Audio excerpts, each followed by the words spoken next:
Hola, ¿qué tal? Mi nombre es Claudio González, más conocido como Chimera Drummer.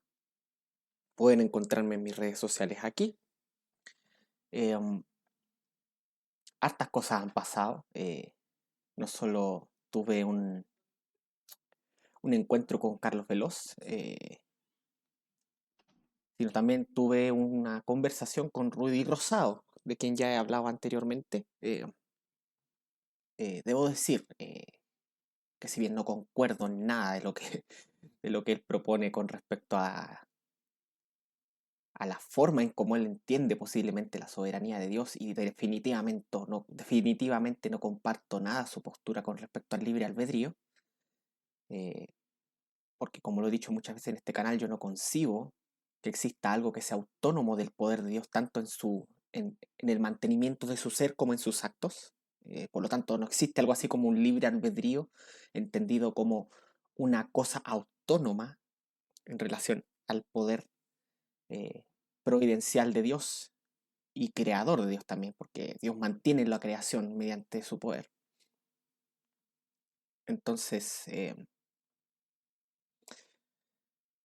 obviamente no estoy de acuerdo con eso, sin embargo, en su canal, a diferencia como en el canal de Carlos Veloz, él me dejó expresarme y defenderme.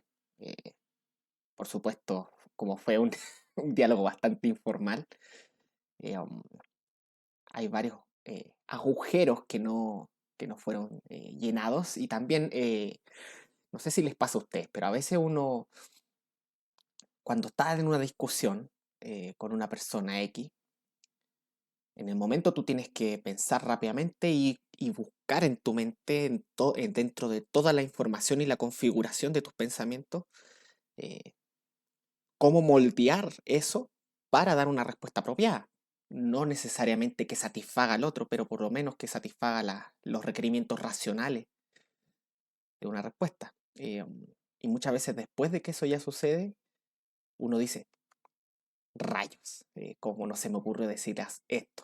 O por ejemplo, rayos, cómo no se me ocurrió mencionar A, B o C versículo de la Biblia, por ejemplo. Así que, eh, para mi agrado, debo decir que sí, Rudy eh, me dejó hablar. En ese sentido, es un buen interlocutor. Cuando tú hablas con él, cuando lo dejas hablar solo, él es un propagandista, pero cuando tú interactúas con él es un buen interlocutor. El interlocutor deja que tú expreses tus ideas, seguramente porque así te escucha y busca dónde pillarte. Y yo haría lo mismo, porque obviamente en un debate eso es lo que uno hace, escuchar al otro para saber dónde están los puntos débiles y ahí atacar. Em, pero él fue respetuoso, me dejó expresarme también, yo también lo escuché a él de vuelta. Tuvimos un debate, un diálogo informal, pero bien entretenido en el sentido de que eh, es entretenido ver cómo se contrastan las posiciones. Eh, es como ver eh, a dos boxeadores sobre un ring. Básicamente nuestros golpes son nuestros argumentos y nuestras defensas son nuestros argumentos también. Así que fue una experiencia grata en ese sentido. Por supuesto, obviamente yo no entré pensando que lo iba a convencer en absoluto. Y también sabía que él no me iba a convencer a mí. Pero tanto él como yo creo que pensamos en términos pedagógicos, es decir, lo vemos como algo para que otros vean, para que otros escuchen y otros razonen. Pues bien, algunas cosas que puedo decir, a ver, me voy a acomodar un poco. Algunas cosas que puedo decir sobre ese diálogo fue que, a ver, en primer lugar, el asunto de la fe. Eh, Rudy no estuvo de acuerdo con mi definición de fe, lo cual me parece extraño, porque en realidad yo no estaba filosofando cuando hablé de la fe. Yo estaba hablando de lo que la Biblia enseña. La Biblia enseña que fe es creer en algo. En estricto rigor, la palabra fe viene del latín, fides, pero en la Biblia la palabra no es fe como sustantivo, sino es que es pisteuo, pistos, pisteuo, que es creer, creer. es expresada como verbo, porque la fe, si usamos el sustantivo, en realidad es algo que uno hace, uno cree en algo, es un verbo, es algo que uno ejecuta como ser humano, o como ángel en el caso de los ángeles, porque ese es el tema en que me voy a centrar ahora. Entonces, la Biblia, ¿qué enseña? Que la fe simplemente es una definición formal, que es la que ofrecía Gordon Haddon Clark, es que la creer es asentir a una proposición. Asentir es el acto de juzgarla como verdadera. Y la proposición es aquello que la mente conoce a fin de juzgarlo, ya sea como verdadero o como opinión o como falso, por decirlo de alguna forma. Entonces, por ejemplo, Abraham, la fe de Abraham no era una cosa abstracta, media loca, que estaba ahí en su mente, que era como una masita que Dios le puso en la mente que no tenía antes. No, la fe de Abraham, por la cual es elogiado en la escritura, es una fe en algo. Abraham creyó ciertas cosas, es decir, Abraham juzgó como verdaderas ciertas cosas. Por ejemplo, cuando Dios le hace la promesa a Abraham, dice la Biblia que y Abraham creyó y le fue contado por justicia. Es decir, Abraham juzgó que lo que decía Dios era verdad y lo creyó como tal y lo abrazó como tal en su mente. Es verdad lo que dice Dios. Cuando Abraham pensó de esa manera, con respecto a la promesa que Dios le había hecho, su fe fue contada por justicia, que es el acto que Pablo menciona como el hecho en donde fue justificado, es declarado justo por Dios. De la misma manera, cuando se habla de la fe de Abraham en relación al sacrificio de Isaac, se dice que Abraham se sometió en obediencia a ese mandamiento porque Abraham tenía fe en Dios. ¿En qué creía? Creía que Dios era todopoderoso como para resucitar al hijo de la promesa. Entonces Abraham razonó de esta manera. Si Dios me prometió algo y yo le creí a Dios, Él lo prometió, por lo tanto yo le creo a Dios y me prometió que por medio de este hijo me iba a dar descendencia. Entonces yo le creo a Dios que me prometió que por medio de este hijo me va a dar descendencia. Ahora bien, ese mismo Dios que me prometió me pidió que sacrificara a este hijo. Entonces, em, pero yo también creo que este Dios que me prometió esto es todopoderoso. Por lo tanto, si Él me pidió que sacrificara a este hijo, como Él va a cumplir la promesa que me prometió y que yo le creí que lo iba a cumplir, entonces necesariamente eso implica que el todopoderoso Dios, luego que yo sacrifique a mi hijo, lo va a resucitar. Esa era la fe de Abraham. Él creía cosas, él tenía como verdaderas ciertas cosas. Eso es la fe, la fe no tiene nada de difícil de entender ni nada. Dentro de la tradición, los teólogos distinguen tres elementos en la fe y algunos distinguen dos. Yo soy de aquellos que distinguen dos solamente. Por lo general se habla de la notitia, que es una palabra de latín que se refiere al objeto de la fe, es decir, aquello que se conoce, porque tú no puedes creer en algo que no conoces. Notitia habla de eso. Ascensus, que es el acto de asentir, es decir, el acto de juzgar como verdadero aquello que se conoce. Entonces, yo juzgo como verdadero aquello que se conoce. En ese momento hay fe. Y fiducia, que es un elemento que agregan ciertos teólogos como para que se refiere a confianza. A mí yo igual que Gordon Haddon Clark, que es uno de los filósofos cristianos que más me han influenciado, es uno de ellos solamente. Em, Al igual que él, yo creo que el elemento fiducia es redundante. No tiene sentido dentro de la fórmula de la fe. Entonces, la fe básicamente es creer en algo. Entonces, todos los seres humanos tienen la potencialidad de creer. Todos creen cosas, ¿ya? Y también a la vez no creen otras cosas. Habiendo dicho esto, cuando la Biblia habla y contrasta al creyente con el incrédulo, no está diciendo que el incrédulo no tenga la potencialidad de creer y tampoco está diciendo que el incrédulo no crea ciertas cosas y tampoco está diciendo que el incrédulo todo lo que cree necesariamente está errado. Lo que está diciendo es que el incrédulo no cree ciertas proposiciones que son aquellas que hacen que el hombre sea salvo, en estricto rigor el Evangelio. Para que el hombre sea salvo tiene que creer ciertas cosas. Si no las cree, no es salvo. ¿Ya? En Filipenses 1:29 se nos dice, porque a vosotros os es concedido, entre corchetes, por parte de Dios, no solamente, y por causa de Cristo, no solamente que creáis en Él. Creer en Cristo es creer ciertas cosas respecto de Cristo. ¿Qué cosas? Por ejemplo, que Cristo es fully man, fully God, totalmente Dios y totalmente hombre, por ejemplo. Porque si no creyeres que yo sois, no seréis salvos, dice Juan. eh, Creer en el Evangelio, en la obra de Jesucristo, que Dios, que el Hijo de Dios que se encarnó en la Virgen María, eh, y que habiéndose encarnado vivió una vida de un hombre impecable, y obedeció a Dios hasta la muerte, muerte de cruz, y al tercer día fue resucitado. Murió por los pecados de su pueblo y fue resucitado. Ese es básicamente el Evangelio a grandes rasgos. Estas cosas el hombre, el incrédulo, según la Biblia, no las cree porque son un don de Dios. Entonces, cuando la Biblia dice que Dios te da la fe, no te está diciendo que te da un poder que tú no tengas. Lo que te está diciendo es que te da la fe en Jesucristo. Es decir, hace que aquella potencia que tú ya tienes, que es la capacidad de creer, se enfoque en el objeto correcto, es decir, en Jesucristo. Por lo tanto, cuando la Biblia habla del don de la fe, no se refiere a la potencia, se refiere a la potencia junto con el acto de creer.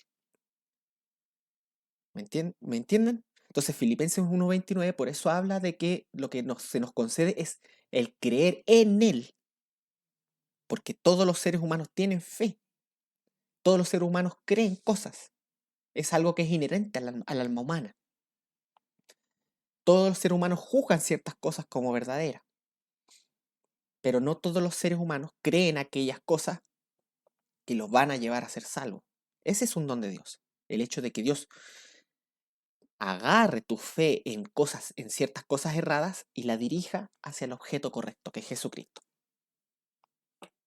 Entonces, cuando, por ejemplo, Rudy me habla de que en qué parte Dios le quita la fe al hombre, a los hombres. Bueno, en primer lugar, yo afirmo, y esto me estoy adelantando un poco, que los dones de Dios le pertenecen a Dios, es decir, Dios es soberano sobre sus dones.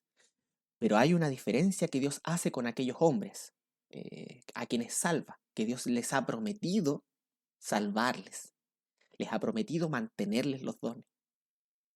Por lo tanto, Dios no le quita la fe a un hombre.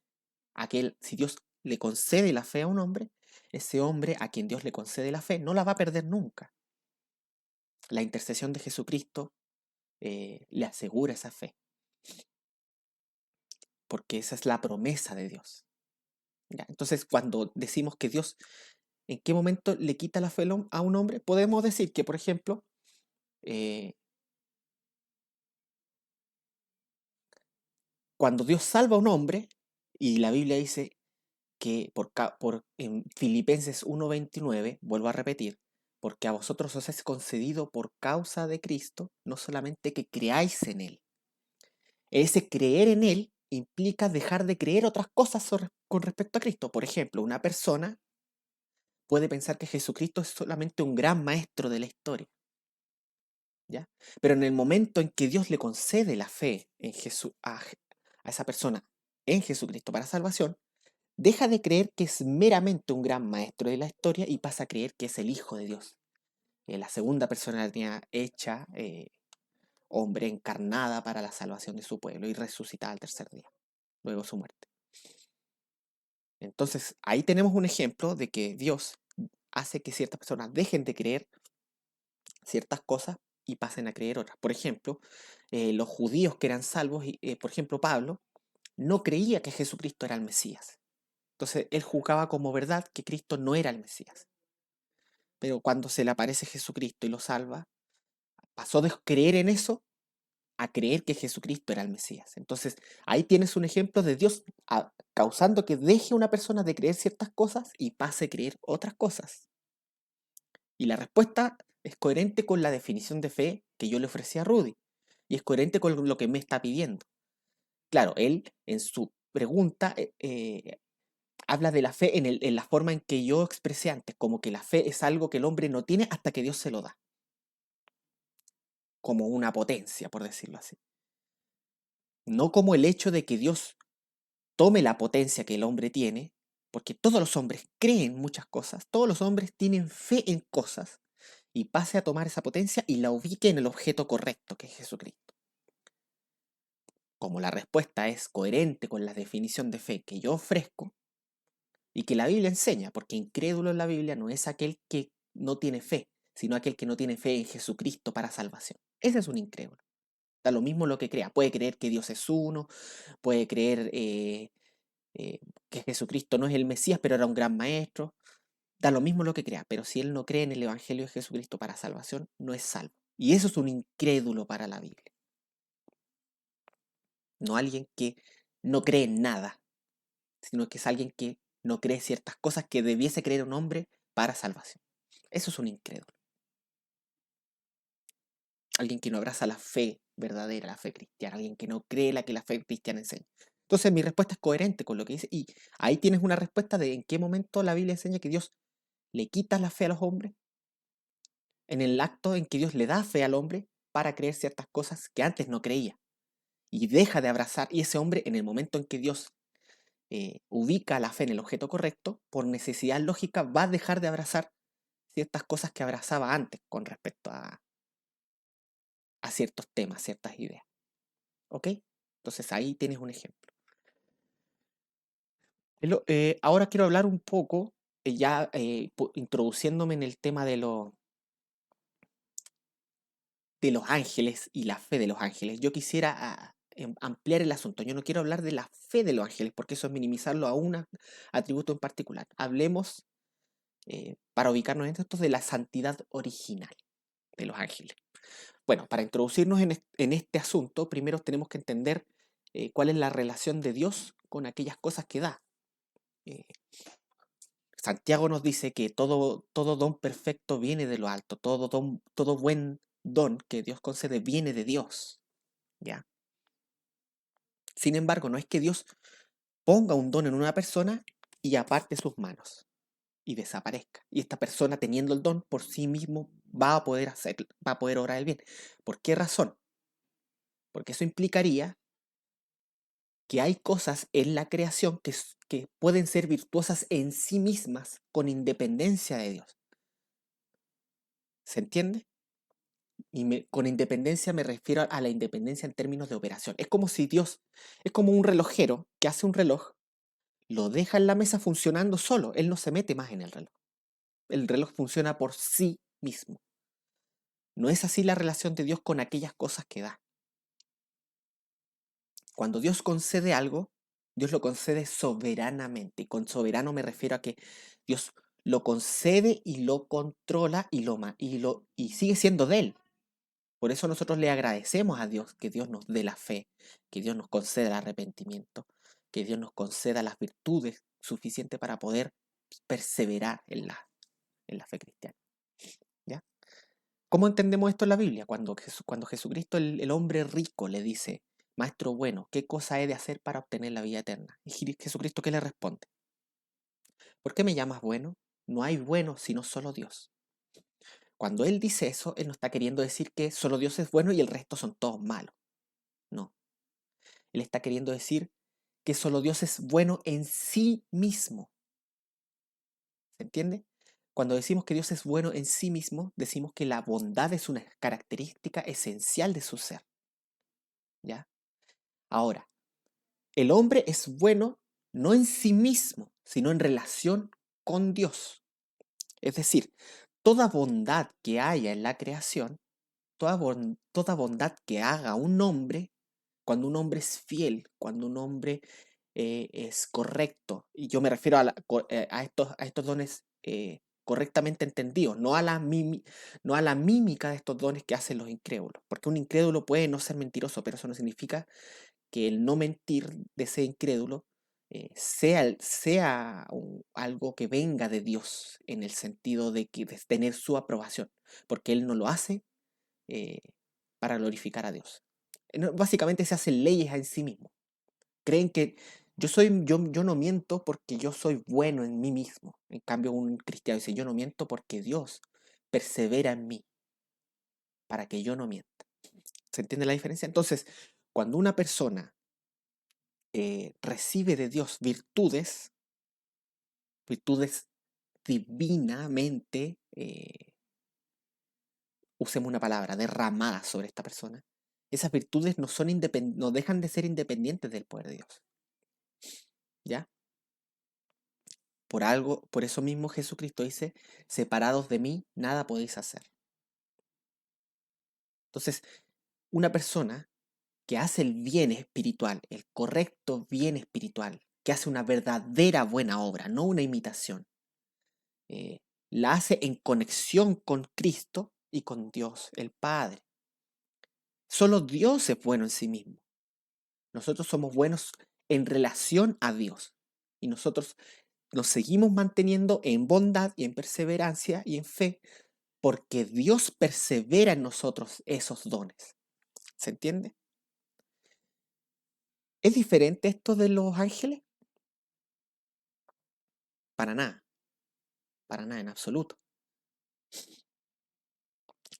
Cuando un ángel es virtuoso, al igual que un ser humano, es virtuoso en relación a Dios, no en relación a, no son virtuosos en sí mismos. Se podría decir que separados de Dios, nada puede hacer un ángel. Bueno, nada bueno puede hacer un ángel. ¿Ya? Entonces eso es para introducir el hecho de que aquello que Dios concede, aquello que Dios ejerce para que exista la virtud en los seres racionales que Él ha creado, sean hombres o sean ángeles, está constantemente conectado con Él mismo. De tal manera que si Él quita su mano en ese sentido, o podemos decir, quita la virtud, entonces por necesidad, el objeto a quien Dios le ha quitado la virtud, por necesidad ya carece de algo, carece de la virtud. Y este objeto carente de virtud, sujeto racional carente de virtud, impulsado por la omnipotencia de Dios, que no le debe a este objeto nada, obviamente por necesidad este objeto carente de virtud va a obrar con esa carencia. ¿Se entiende? Esa es la lógica detrás de mi argumento. ¿Ya? Entonces, cuando la Biblia habla de los ángeles elegidos, en primer lugar, y cuando la Biblia nos enseña, por ejemplo, que el infierno en el Apocalipsis fue preparado para Satanás y sus ángeles antes de la fundación del mundo, eso nos indica que antes de que Dios creara a los ángeles, Dios ya tenía ángeles a quienes Dios les iba a perseverar en la santidad original. Y habían otros ángeles que, habiendo sido creados buenos, porque Dios los crea buenos, Dios eh, que no les debe nada a ellos, porque la perseverancia es un don suyo, y no se los debe, Dios no tiene por qué darles explicaciones a ellos de lo que hace. Entonces, a estos ángeles no elegidos, Dios, que los crea buenos, una vez creados buenos, para el cumplimiento de sus propósitos, les sustrae esta santidad original. Y ellos, al carecer luego de esta santidad original, quedan con una carencia y al ser movidos por la omnipotencia de Dios, como diría Lutero, porque no estoy diciendo nada fuera de lo que otras personas han dicho y de lo que la misma Biblia enseña, como lo veremos en otro lugar, en otro aspecto, necesariamente van a dar como fruto el mal, el pecado. Entonces entendemos que no es que Dios les meta pecado a las personas, Dios les meta pecado a los ángeles, no, Dios no mete pecado en nadie. Pero si Dios retiene para sí el don que no les debe a nadie, por necesidad, el sujeto carente de este don va a tener, valga la redundancia, una carencia. Y esa carencia lo va a acompañar en todas las operaciones que haga, por decirlo de alguna forma.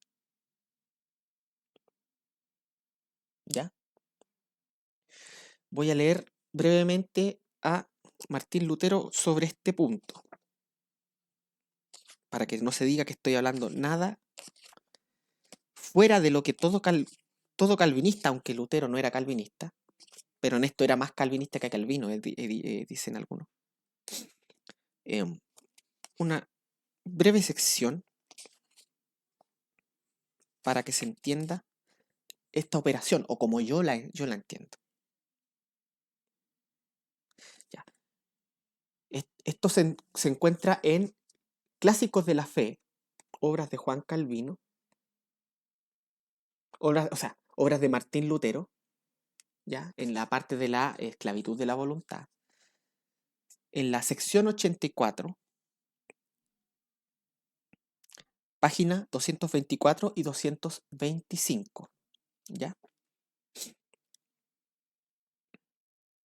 Dice lo siguiente. Unos párrafos anteriores habla de que Dios los encuentra en el estado de impiedad tanto a Satanás como al hombre. ¿Y por qué los encuentra así? No porque se hayan creado así, sino porque Dios sustrae aquella bondad original que les dio. Y ahí, entonces, abandonados por Dios, los encuentra en ese estado. Dice,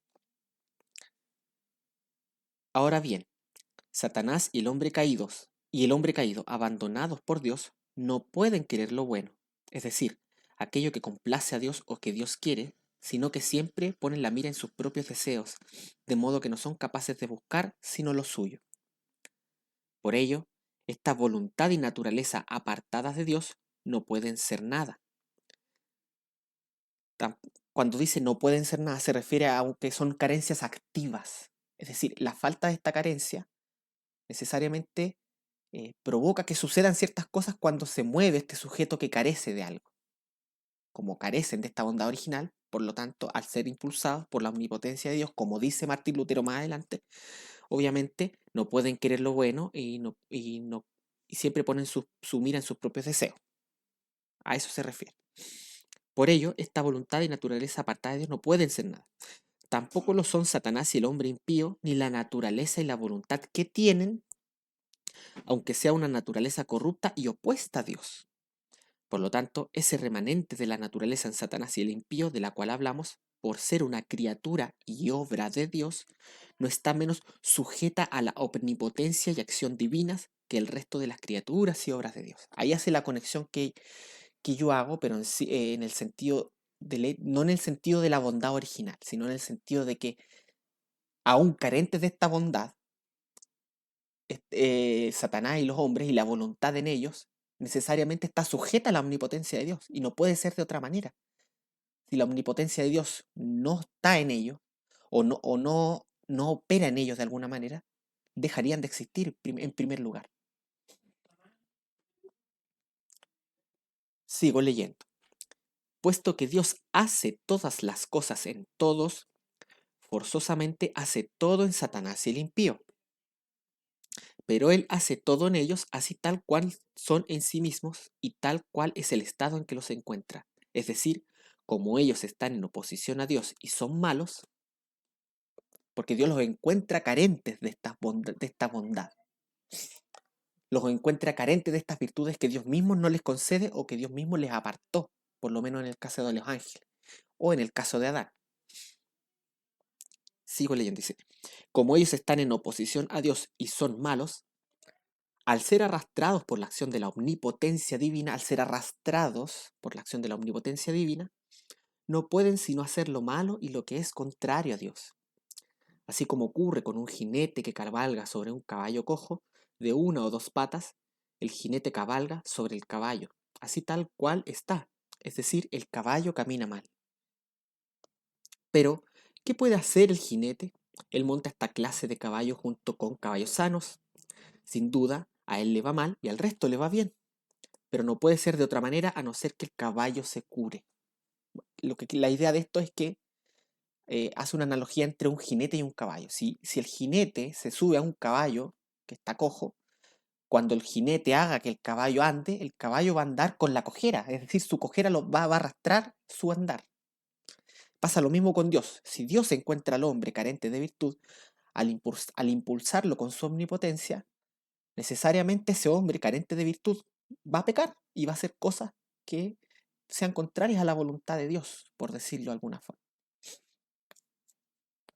Pero también la imagen nos enseña que Dios tiene el control de estos agentes morales carentes de virtud.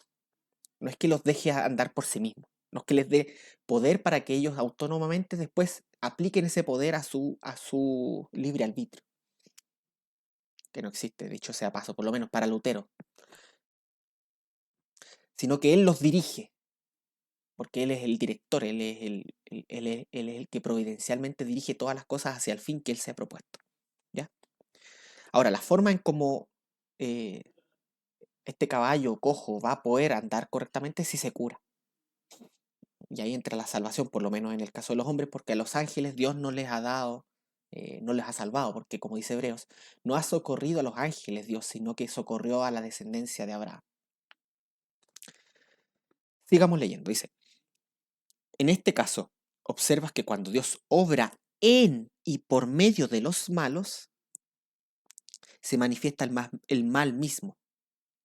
Sin embargo, Dios no puede hacer lo malo, aunque haga lo malo por medio de los hombres malos, porque siendo bueno, Él mismo no puede hacer lo malo, pero usa a los hombres malos como instrumentos que no pueden escapar de su influencia y acción, de la influencia y acción de su omnipotencia. Por eso, la culpa está en los instrumentos a los cuales Dios no permite que permanezcan inactivos, ya que el mal se manifiesta según la acción de Dios mismo. De la misma manera que un carpintero haría un mal corte con una sierra de doble filo o un hacha con el filo roto. Así que el impío no puede sino errar y pecar siempre, porque al ser arrastrado por la acción de la omnipotencia divina, no puede permanecer inactivo, sino que quiere, desea y actúa de acuerdo con su naturaleza. Todo esto es cierto si creemos que Dios es omnipotente. ¿Ya? Martín Lutero. Eh, Clásicos de la fe, las obras de Martín Lutero. Esta es la versión. Tiene una manchita ahí, no la pesque. Páginas 224 y 225. Ahí está, por si acaso. Explico esta última parte. En la última parte, Martín Lutero básicamente lo que hace es distinguir a la criatura del creador. Eh, como esta criatura carece de estas bondades originales, carece de virtud, entonces esta carencia activa es lo que genera el mal en ellos. ¿Ya? Entonces Dios, al impulsarlos, no es que Él haga lo malo. El que Dios los impulse a ellos no significa que Dios hace algo malo. ¿Por qué? Porque la carencia no está en Dios, está en la criatura. Es, por ejemplo, como un hombre que eh, al tomar un serrucho que le faltan los dientes, empieza a cortar. Y acá se ve la causalidad primera y la causalidad última. O sea, la causalidad última y la secundaria. Este hombre mueve el serrucho a cortar. Pero no es que el hombre corte mal, sino que el serrucho, como no tiene dientes, corta mal. Es el serrucho el que corta mal. Pero el hombre, al mover este serrucho que no tiene dientes, necesariamente eh, va a causar que este serrucho corte mal, porque el serrucho en sí mismo, carente de estos dientes, va a cortar mal. La carencia está en él, la culpa está en el serrucho, no en el hombre que lo usa para cortar. Lo mismo pasa con Dios. Estos hombres abandonados por Dios, es decir, carentes de las bondades y de las virtudes que Dios concede a los hombres y a los ángeles. ¿Para qué? Porque Lutero habla de los ángeles también. ¿Para qué? Hagan lo bueno, son encontrados por Dios con esta carencia. Pero Dios, que es el omnipotente, sostenedor de todas las cosas, y aquel que impulsa todas las cosas hacia el fin que Él se ha propuesto, necesariamente, cuando impulse a estos hombres carentes de esta virtud, estos hombres carentes de virtud van a pecar, porque tienen una carencia que los va a hacer actuar de manera contraria a la voluntad de Dios, a la voluntad imperativa de Dios. Pero la culpa va a estar en ellos, porque la falta y la carencia están en ellos y los que ejecutan la acción son ellos, no Dios que los impulsa omnipotentemente. No estoy diciendo con esto que haya personas que no vayan a sentirse satisfechos con lo que digo, para nada. Pero si creemos que Dios es omnipotente, como dice Lutero, no podríamos tener otra conclusión. Si creemos que Dios sostiene todas las cosas por el impulso de su poder, si creemos que los dones que hacen a los hombres virtuosos los concede Dios y los mantiene Dios en perseverancia, debemos creer esto así. ¿Ya? Entonces, ¿qué más podemos decir sobre esto? Vayamos a la escritura. Rudy me pidió versículos en donde Dios se hable de que Dios hace estas cosas que yo digo. Eh, y se me ocurren un par de versículos, fíjate. El primero tiene relación precisamente con los dones que Dios da. Vamos a ir a la pantalla de... ¿Ya? En Job 16:17 se nos dice lo siguiente.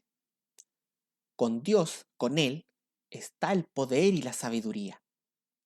Suyo es el que hierra y el que hace errar.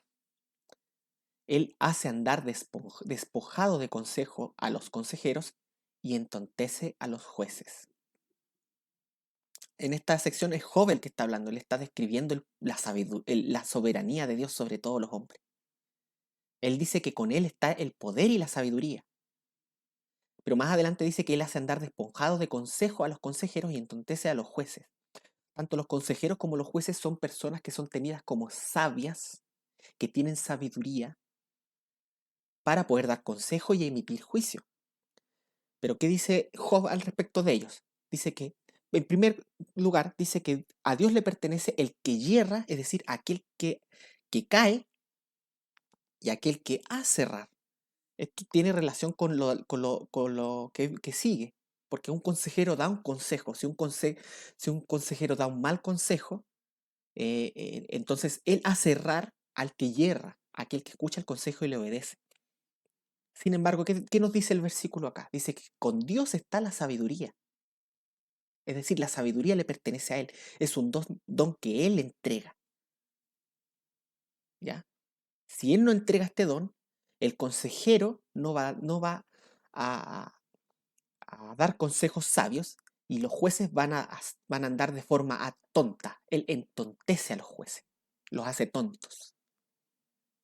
Y entontecer acá se refiere no que los encuentra tontos necesariamente, seguramente. eh, Son jueces a quienes Dios les minimiza la sabiduría y los hace andar como tontos, porque la sabiduría de Él le pertenece a Él. Y dice, Dios hace andar despojados de consejo a los consejeros. Si los consejeros eh, no tienen sabiduría, es porque Dios no se las ha concedido. Y si los jueces andan de manera necia, es porque Dios no les ha dado la sabiduría para juzgar de forma sabia. Porque con Dios está la sabiduría y el poder. Ya. Suyo es el que hierra y el que hace errar. Entonces, esto nos da una buena perspectiva con respecto a lo que yo decía, que Dios muchas veces, aquellas cosas buenas que Él concede, las siguen siendo de Él y Él las puede controlar eh, al momento de ejercer su soberanía sobre la creación. Por ejemplo. Em, y este es un versículo que involucra a los ángeles. Vamos a esto, mira. Dice Daniel 4:35, dice, el rey Nabucodonosor, al reconocer la soberanía de Dios sobre los reyes de la tierra, él dice lo siguiente, todos los habitantes de la tierra son considerados como nada. Y él, es decir, Dios, hace según su voluntad en el ejército de los cielos y en los habitantes de la tierra, y no hay quien detenga su mano y le diga, ¿qué haces? Él hace como quiere, Él hace según su voluntad en el ejército del cielo.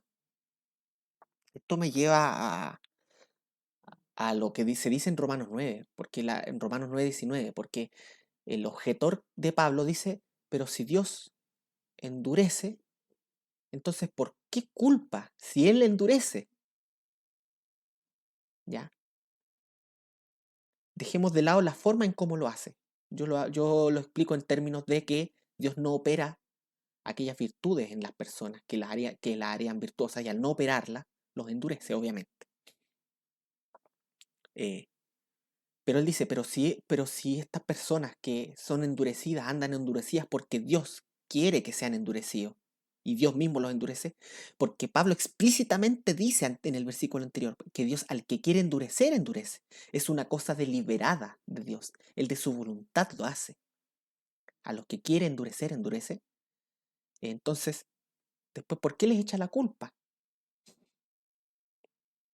Y esta expresión de acá de Daniel nos recuerda nuevamente la figura del alfarero y la masa. Dice, él hace como quiere los habitantes de los cielos, los ejércitos del cielo y los habitantes de la tierra, y no hay quien detenga su mano y le diga, ¿qué haces?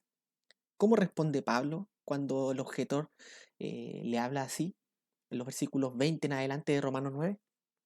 Mas antes, oh hombre, ¿quién eres tú para que alterques con Dios?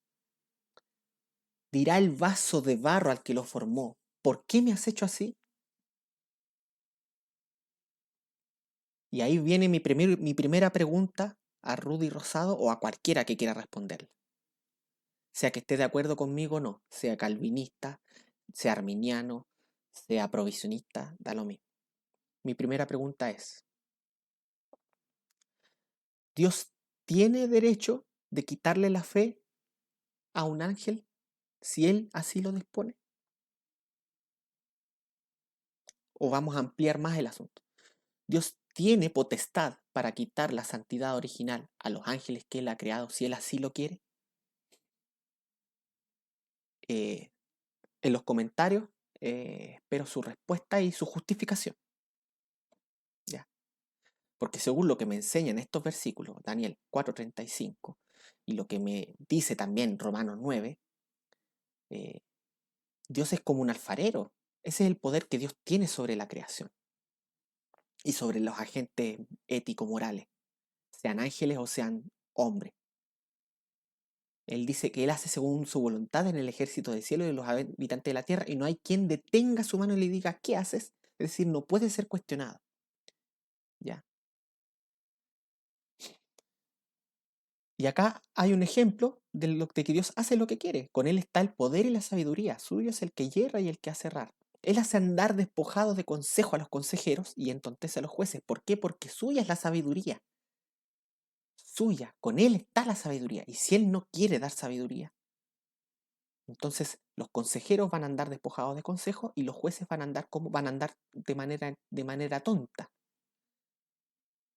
Porque a Dios le pertenece la sabiduría. ¿Ok? Es más, acá dice, Él hace andar despojados de consejo. Andar. Él hace andar. Y Él entontece. Son actos deliberados de su voluntad. Dar consejos errados y que los jueces hagan juicios injustos, por supuesto que son pecado para ellos. Pero si Dios no les concede la sabiduría y después los hace andar así, el resultado necesariamente, como diría Lutero, va a ser el pecado y la maldad.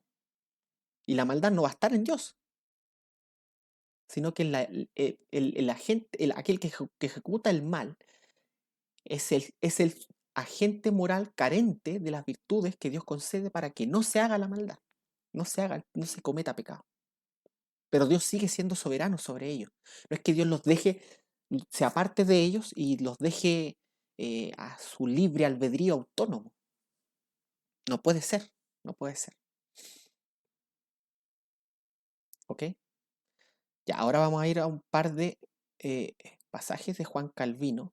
Uno, uno que nos habla de la relación de Juan Calvino con los dones de Dios y uno que nos habla de cómo Juan Calvino justifica a Dios con respecto a a su soberanía.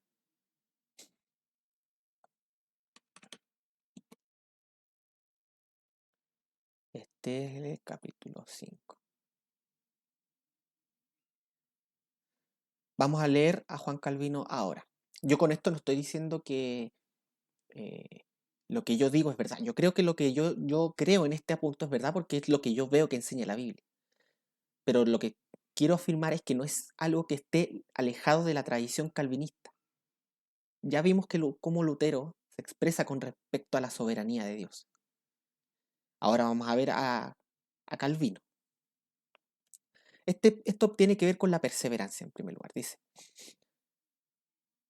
la elección de Dios es lo que hace que ciertos hombres sean buenos. Dice, alegan después una objeción que parece tomada de San Crisóstomo, que si no estuviese en nuestra mano escoger el bien o el mal, sería necesario que todos los hombres fuesen buenos o malos, puesto que todos tienen la misma naturaleza.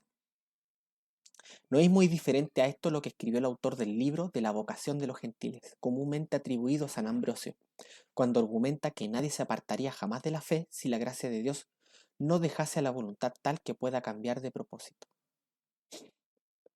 Básicamente acá está diciendo que al operar la gracia no anula el libre albedrío libertario. Estos son argumentos que presuponen el libre albedrío libertario.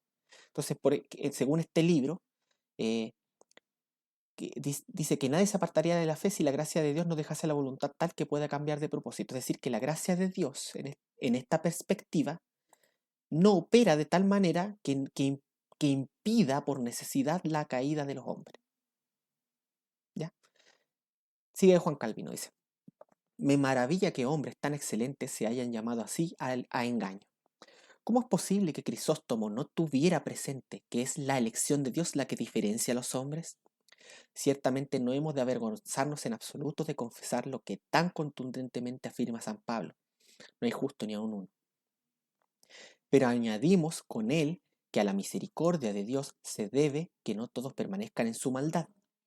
Por tanto, como todos tenemos de naturaleza la misma enfermedad, solamente se restablecen aquellos a quienes agrada al Señor curar. Los otros, a los cuales Él por su justo juicio desampara, se van corrompiendo poco a poco hasta consumirse del todo. Y no hay otra explicación de que unos perseveren hasta el fin y otros desfallezcan a la mitad de camino. Porque la misma perseverancia es don de Dios, que no da a todos indistintamente, sino que solamente a quienes le place. Apreté un botón que no quería. Ya. Y si se pregunta por la causa de esta diferencia, que unos perseveren y otros sean inconstantes, solo se podrá responder que Dios sostiene con su potencia a los primeros para que no perezcan, pero con los otros no les da la misma fuerza y vigor. Y esto porque quiere mostrar en ellos un ejemplo de la inconstancia humana. Se, se dan cuenta que para Calvino la perseverancia es un don de Dios.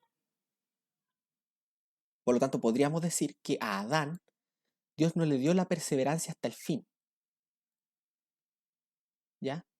Porque la misma perseverancia es un don de Dios. Y si Adán no se mantuvo en su santidad original, fue porque Dios no le dio la perseverancia para mantenerse en esa santidad. Y al tener esta carencia, Adán, la conclusión lógica de esto es que entonces al hacer algo Adán va a hacerlo sin este don de la perseverancia y por lo tanto iba a pecar. Por supuesto, Adán fue creado bueno y los ángeles fueron creados buenos, pero no había en esa santidad original, por decirlo así, en el estado de bondad original, no había una promesa de por medio por parte de Dios de que iban a ser mantenidos como tal. Y siendo los dones algo que Dios da y algo que están en su mano, entonces Dios no tenía eh, obligación alguna de mantenerles los dones a ellos. ¿Ya? Ya, y vamos a ver otro pasaje que habla, 7:48, que habla sobre la justificación de Dios con respecto a esto.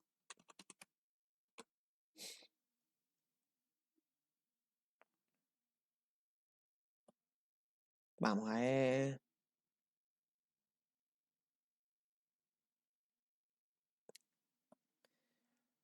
Espéreme. 3, 23, 2. 3, 23, 2. Ya, acá.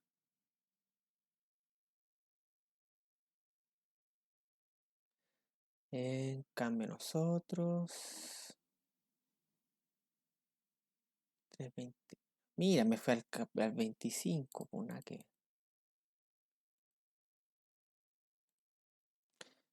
723. Creo que era. Espérenme un ratito. 748 ya. 748.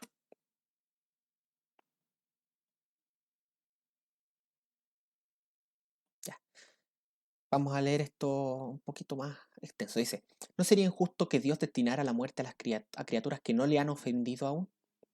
Con esto bastaría para personas modestas y temerosas de Dios que tienen presente que son meros seres humanos, más como estos perros, perros, ese era el lenguaje de Calvino por si acaso, profieren contra Dios no solo una especie de blasfemia, es necesario que respondamos en particular a cada una de ellas, pues los hombres carnales, ¿ya?, preguntan primeramente por qué se enoja Dios con criaturas que no le han agraviado con ofensa de ninguna clase. Porque condenar y destruir a quien bien le pareciere es más propio de la crueldad de un verdugo que de la sentencia legítima de un juez. Y así les parece que los hombres tienen justo motivo para quejarse de Dios, si por su sola voluntad y sin que ellos lo hayan merecido, los predestina a muerte eterna. Esa es la objeción. Ahora, ¿cómo responde? Porque esta es una objeción que está dirigida a la justicia de Dios. Porque se habla de que Dios es injusto si hace eso. Dice, Dios no hace nada injusto, su voluntad es la regla suprema de toda justicia.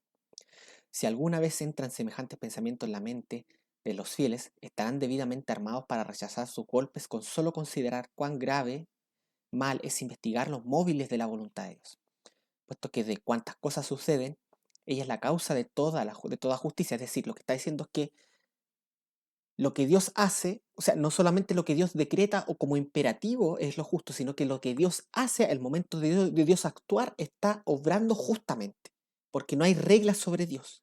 Y el hecho de que Dios haga algo implica necesariamente que en su juicio Él está actuando justamente y por lo tanto es justo lo que hace, ¿ya?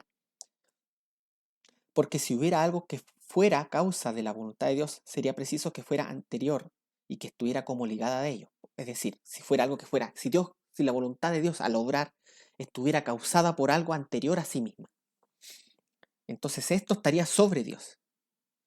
Sería preciso que fuera anterior y que estuviera como ligada a ello, es decir, la voluntad de Dios ligada a esa cosa anterior a que lo causa moverse. Lo cual es grave en piedad solo concebirlo, claro, porque si Dios está ligado a algo que está fuera de él para actuar, entonces necesariamente eso implica que eso que está fuera de él está sobre él y lo enorma. Y eso es impío, eso es blasfemo. Porque de tal manera es la voluntad de Dios la suprema e infalible regla de justicia que todo cuanto ella quiere, por el solo hecho de quererlo, ha de ser tenido por justo. Por eso, cuando se pregunta por la causa de que Dios lo haya hecho así, debemos responder porque quiso. Y de hecho quiso porque él juzga que es justo quererlo de esa manera. Pues si se insiste preguntando por qué quiso, con ello se busca algo superior y más excelente que la voluntad de Dios, lo cual es imposible de hallar. Referen después la temeridad humana, y no busque lo que no existe, no sea que no halle lo que no existe. O sea, no sea que no halle lo que existe. Este, pues, es un freno excelente para retener a todos aquellos que con reverencia quieran meditar en los secretos de Dios. Contra los impíos a quienes nada les importa y que no cesan de maldecir públicamente a Dios, el mismo Señor se defenderá adecuadamente con su justicia, sin que nosotros les sirvamos de abogados cuando quitando a sus conciencias toda ocasión de andar con tergiversaciones y rodeos les haga sentir su culpa. Dios, siendo la bondad y la justicia, es su propia ley para sí mismo. Sin embargo, al expresarnos así, no aprobamos el desvarío de los teólogos papistas en cuanto a la potencia absoluta de Dios, error que hemos de abominar por ser profano. No nos imaginamos un Dios sin ley, puesto que Él es su misma ley. Claro, como Él es justo en esencia y bueno en esencia, no es que Él sea bueno por algo superior a Él, sino que Él es bueno en sí mismo. Por lo tanto, cuando Él obra, cuando Él actúa, obra en conformidad con su bondad y su justicia original. Pues, como dice Platón, Los hombres, por estar sujetos a los malos deseos, tienen necesidad de la ley, mas la voluntad de Dios, que no solamente es pura y está limpia de todo vicio, sino que además es la regla suprema de perfección, es la ley de todas las leyes. Nosotros negamos que esté obligado a darnos cuenta de lo que hace. Es decir, si Dios hace algo, por lo tanto, por ejemplo, si Dios elige y reprueba antes de la fundación del mundo, sin tener como antecedente las obras de los hombres, como enseña Romanos 9:11, entonces eh, Dios no tiene por qué darnos explicaciones de esto. Él juzgó que eso era justo y lo hizo así y por lo tanto es justo. Nosotros negamos que esté obligado a darnos cuenta de lo que hace. ¿Cómo Dios va a darnos cuenta de algo que Él hace? Entonces, él presupone que Él hace esto. Juan Calvino presupone que Él hace esto. Y Pablo, en Romanos 9, presupone que hace esto. Y Él no tiene que darnos razón de por qué lo hace. Nosotros debemos decir, entonces es justo porque Dios lo hace. Por eso cuando Pablo se enfrenta a la objeción de Romanos 9:19, él dice, más antes, ¿quién eres tú, hombre, para que alterques con Dios? ¿Ya? Nosotros negamos que esté obligado a darnos cuenta de lo que hace. Negamos también que nosotros seamos jueces idóneos y competentes para fallar en esta causa de acuerdo con nuestro sentir y parecer. A ti te puede parecer justo, pero es tu sentir y parecer. ¿Ya? Dios lo hizo.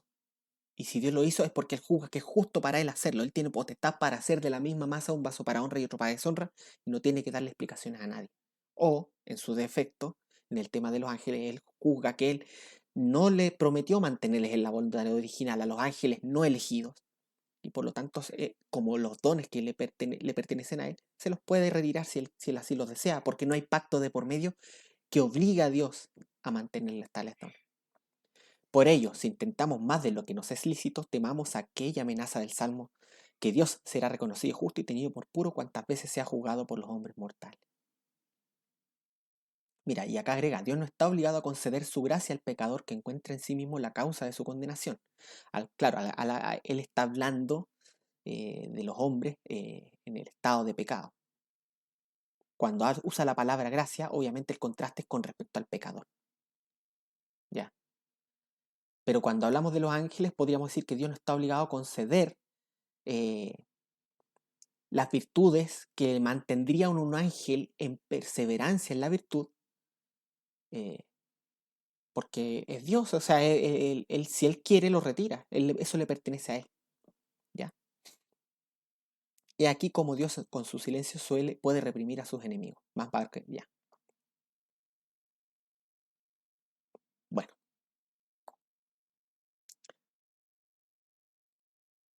vamos a volver acá. Quería hacer un video más cortito para poder dormir un poco antes de irme a trabajar, pero bueno, más corto que los que hago siempre. El asunto es el siguiente. Dios es soberano y Dios es soberano sobre los ángeles y sobre los hombres. Dios es soberano sobre los ángeles y Adán en su estado antes de caer. Y Dios es soberano también en la caída de ambos. Y la falta ha de hallarse en los sujetos carentes de esta bondad que Dios no les concedió o les retiró. Ellos son los carentes de la falta, ellos son los responsables. Ellos al, ellos al ser movidos con esta carencia van a obrar mal, pero ellos van a ser los culpables. De ellos va a emanar el mal, porque ellos son los que tienen la falta, no Dios. Pero es justo Dios si al ver a los hombres en este estado los impulsa eh,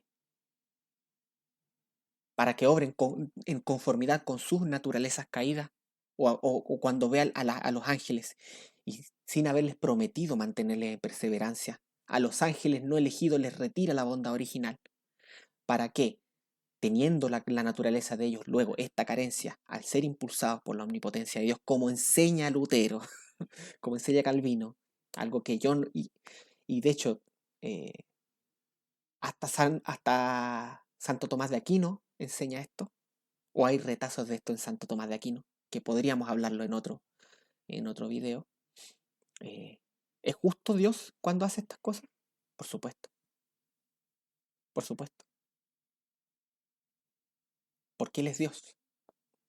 Y no hay reglas sobre Dios. Y si Él ha hecho estas cosas, y en la Biblia podemos armar un buen caso con respecto a este asunto, entonces si Dios lo ha hecho, debemos nosotros jugar que Dios es justo y soberano y tiene la potestad para hacerlo. Y si nosotros hemos sido salvados por su gracia, nosotros debemos temer a su voluntad y agradecerle a Dios que ha sido bueno con nosotros, que sin merecerlo, ya sea seamos pecadores o seamos meros hombres, sin merecerlo, Dios nos ha concedido su amor y su bondad. Y aún hallándonos en nuestro estado de pecado, Dios nos concedió su gracia. ¿Ok? Eso, hermano. Entonces, la pregunta que hago yo, y para que respondan ustedes o cualquiera que quiera responder, eh, sea provisionista, arminiano, calvinista, etcétera, etcétera, etcétera, es la siguiente. ¿Tenía Dios potestad? O vamos a usar una palabra más moderna. ¿Tenía Dios derecho a quitarle a Lucifer esa bondad original con la cual él hubiera permanecido perseverando en la santidad original? ¿Tenía Dios derecho a quitarle esta bondad original a Lucifer? ¿Sí o no? Espero su respuesta o cualquier comentario. En una de esas, quizá ustedes piensan que la pregunta que estoy haciendo yo esté mal y están en su libertad para pensar así, pero déjenme los argumentos al respecto. Entonces, ¿tenía Dios derecho a quitarle a Lucifer la bondad original para que se hallase en él una carencia desde la cual emanara el maldad por la que cayó finalmente? ¿Tenía derecho Dios o no de hacerlo? Esa es mi pregunta. Bueno, en los comentarios voy a dejar el video a Rudy con el minuto exacto en donde yo entro a hablar con él sobre este tema. Em, si tienen preguntas, cualquier cosa, pueden dejármelo en los comentarios. También voy a dejar un link a un canal de WhatsApp de la Asociación de Calvinistas Cristianos, de Cristianos Calvinistas, donde yo también pertenezco, eh, para que se unan al grupo de WhatsApp y podamos conversar y edificarnos mutuamente. Además que yo ahí voy a estar entregando material, avisando de mis videos, entregando material de mi blog, etcétera, etcétera, etcétera. Y respondiendo preguntas y cosas así. Y voy a dejar todo acá en la caja de comentarios. Si lo que yo les he enseñado les ha servido de algo, em, pueden acceder a mi Patreon o a PayPal. Voy a dejar el PayPal también en la caja de comentarios. Em,